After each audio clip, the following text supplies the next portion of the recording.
This next topic also discusses epic trailers, but in a more modern setting. So first of all, let's listen to what we've prepared.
So now, having listened to it, you could clearly hear that this is a more modern take on epic trailer style music. It starts out orchestrally, but more modern instruments are brought in over time, including some powerful rhythmic elements. If we open our score for this example, we can see that the strings have a motif, and this motif relates very clearly to our ostinato chapter. The motif is basically repeating eighth notes, but with accents and melodic notes creating a clearly defined central theme for our trailer.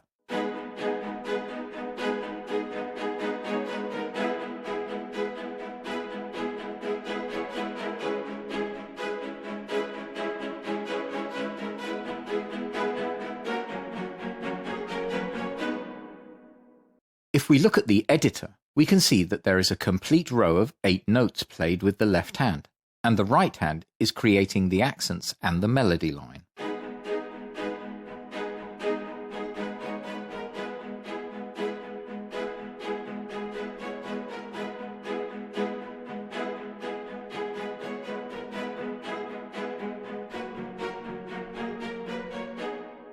To create this rhythmic pattern, you could choose to quantize it, but if you did, I would recommend having the quantize option set to something like 50% to avoid a very straight and strict rhythm. And of course, using the trick of playing it in at a slower tempo can help if need be. The Albion legato strings are also playing throughout.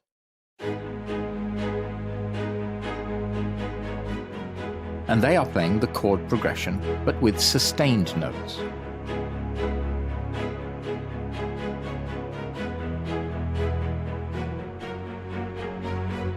Now, the spiccato motif is being played by the LASS strings library, and we simply double it at this point with the Albion spiccato strings, an octave higher.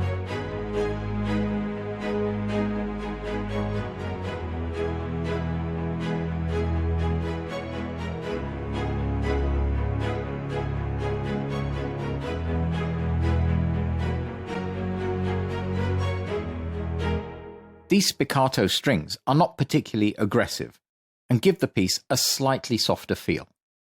So it's a fairly straightforward arrangement so far. If we look at the Albion legato strings, we can see that they are defining the chord progression and giving the piece its low end and defining the bass.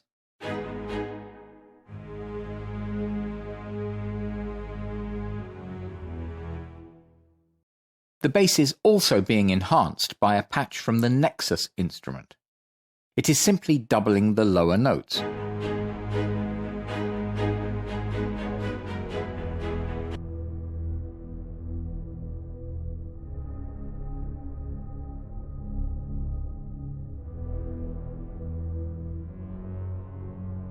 But as it is a more synthetic sound, it creates a more modern feel to our trailer.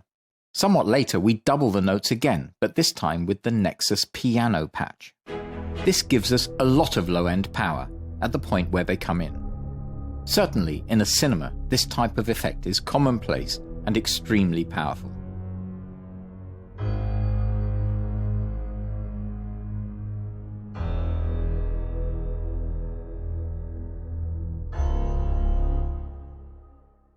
Another instrument we are using is the Albion Impact library and a patch called Easter Island.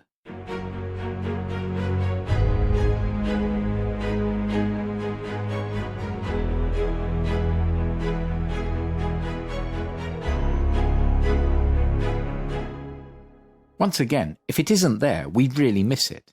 It really does create an impact at that moment.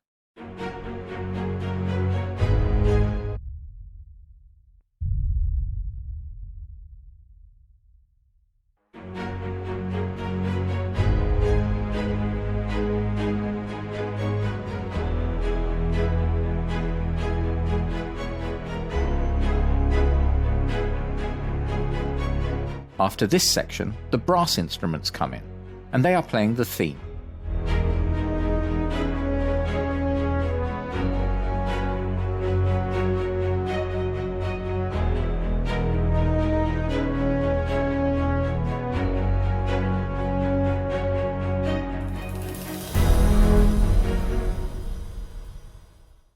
At this point, we can see on the score that the chord progression is simply E major, then F sharp major, back to E major and F sharp major continually.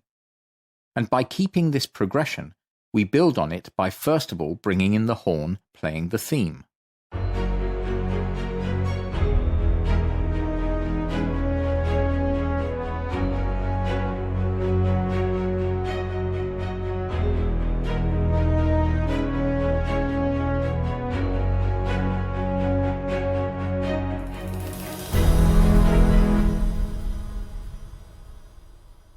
After this initial section, the Albion spiccato strings come in once again, at a higher register with the original motif.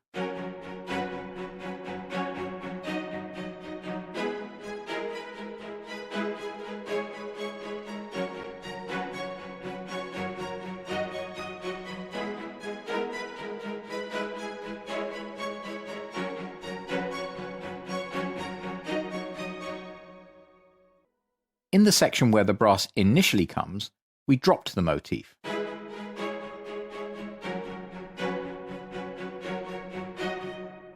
Now we bring it back in.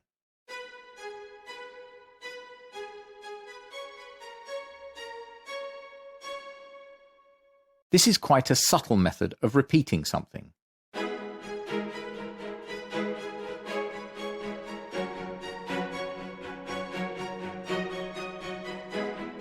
We took it out when we brought in the new theme, and now we are bringing the motif back in. We are also adding some brass instruments at the same time.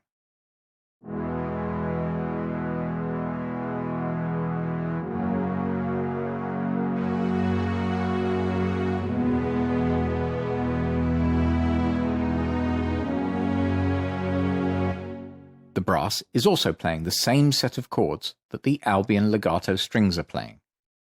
This really fills out the arrangement, and on top of that we also have additional percussion instruments, such as the cymbals from the Damage library. We use this for a cymbal swell.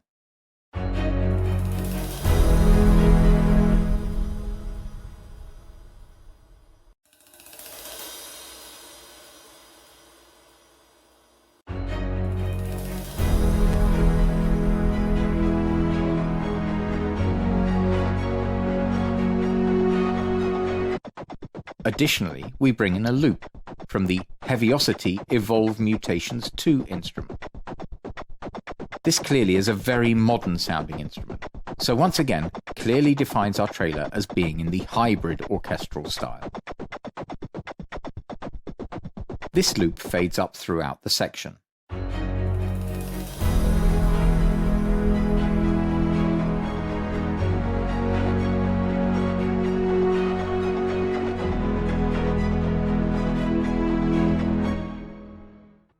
We also have the Nexus Syn Pad.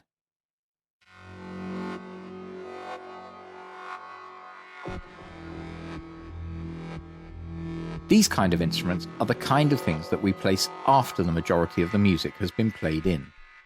They are very useful for accentuating moments or filling space within an arrangement.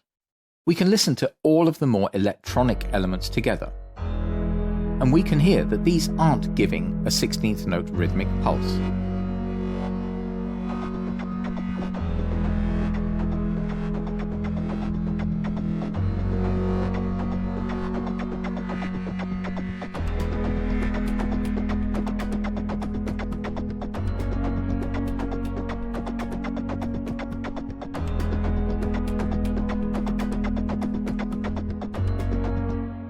In theory, you could use these as a starting point, but in practice, these are generally used to fill out an existing arrangement.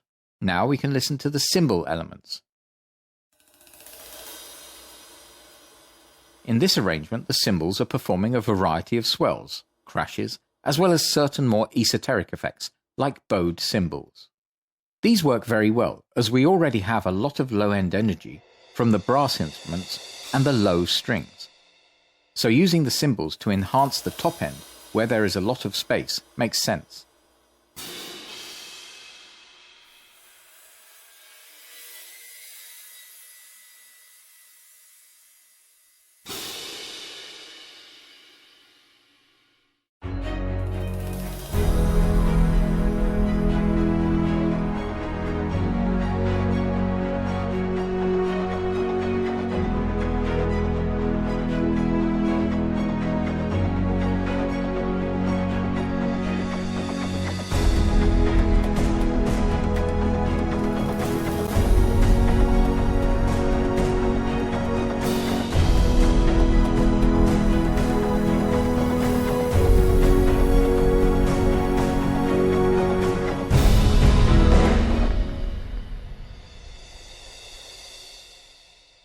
Then we have the percussion instruments coming in.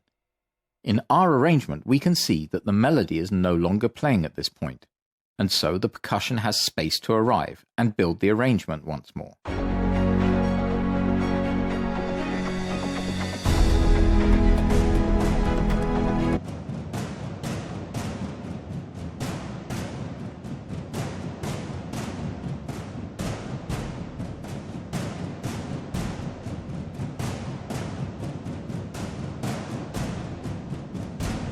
We can see that this is clearly an ostinato passage, and the accents are very strong.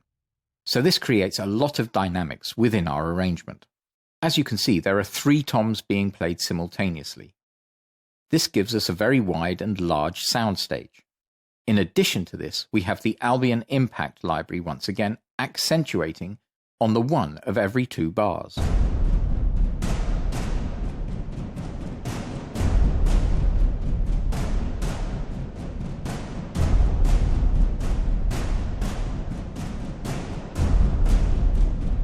We also have a simple ascending melody played by the Albion Strings legato solo instrument.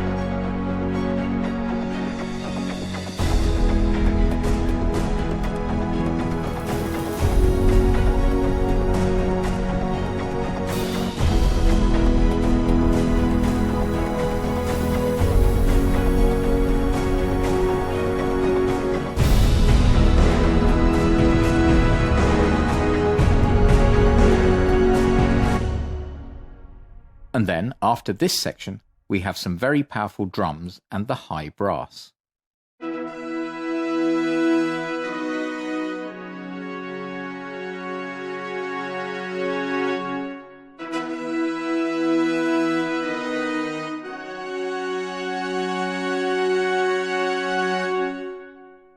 The high brass is played in using key switches. This allows us to switch between the legato and the staccato patches.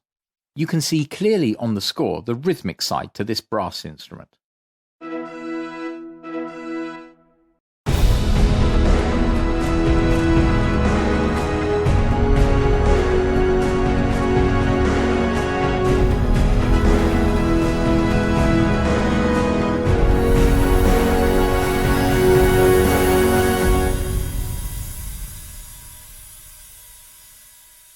If we listen to the brass and the strings, we can hear that the strings are continuously rising until the end of the trailer.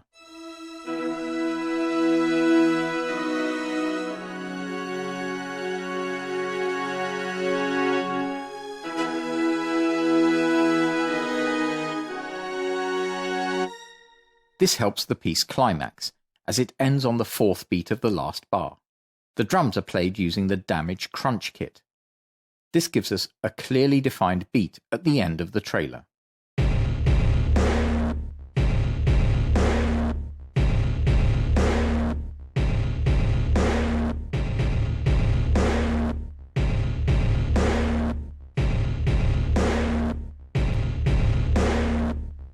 Obviously, this is a question of taste and choice, but this kind of dark electronic sound or beat is commonplace today, especially in a hybrid orchestra setting.